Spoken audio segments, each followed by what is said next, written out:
Vous avez renversé votre verre de lait? Ici Vince de Champagne. Vous allez être de bonne humeur toute la journée grâce à mon produit. Regardez, un essuie-tout ne fonctionne pas mouillé. Le Champagne, lui, fonctionne sec ou mouillé. Il absorbe jusqu'à 150 fois son poids en liquide. Regardez, on va faire ça en temps réel. Hey! Vous voyez ça bien? Je prends le Champagne et je le lance dedans. Et maintenant, je quitte le plan quelques secondes et je reviens. Regardez le bain. Le Champagne a tout aspiré. N'est-ce pas fantastique? Ça ne fait pas de dégâts, ça ne coule pas. On n'a qu'à le tordre pour le réutiliser à nouveau.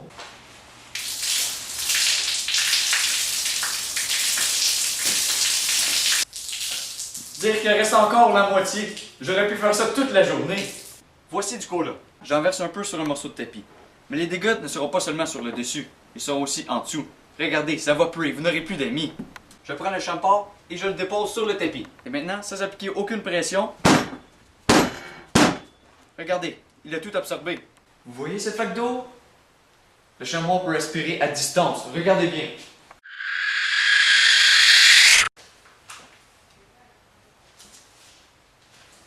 Le Champagne peut être utilisé dans plusieurs autres situations. Par exemple, pour la cuisine, pour la salle de bain et pour les dégâts quotidiens.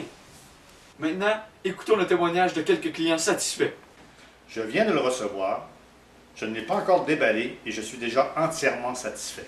Imaginez le jour où je l'aurai utilisé. Oh, moi, je l'utilise tous les jours pour essuyer ma vaisselle. Moi, je l'utilise comme couche. Regardez. Fin de semaine, je l'ai, ça n'a même pas encore coulé. Et maintenant, pour commander.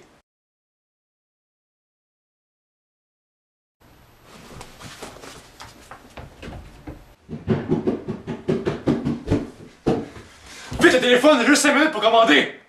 Ouais. Attends une minute, Steve, ok? Tu vois pas que je suis au téléphone, là? Au pire, si tu veux l'avoir, il faudrait que tu me passes sur le corps. Passer sur le corps, hein?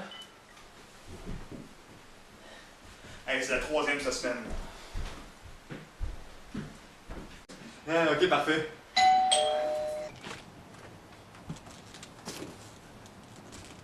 Hey!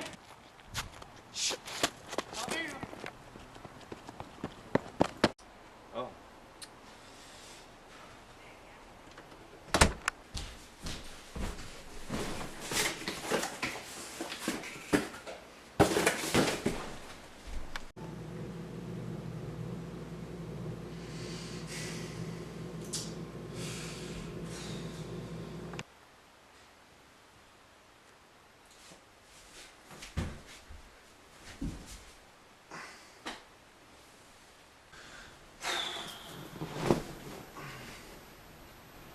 Vous êtes découragé?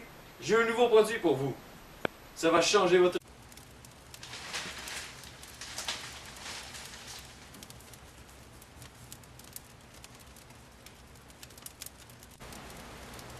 Ah, vous êtes là, vous savez, vous m'avez surpris. J'ai une confidence à vous faire, ce ne sont pas tous les vendeurs qui sont mal intentionnés. La plus grande majorité ne font qu'accomplir honnêtement leur travail. Être satisfait d'un bien acheté à distance est toujours un peu plus risqué puisque, évidemment, vous ne l'avez ni sous vos yeux ni dans vos mains.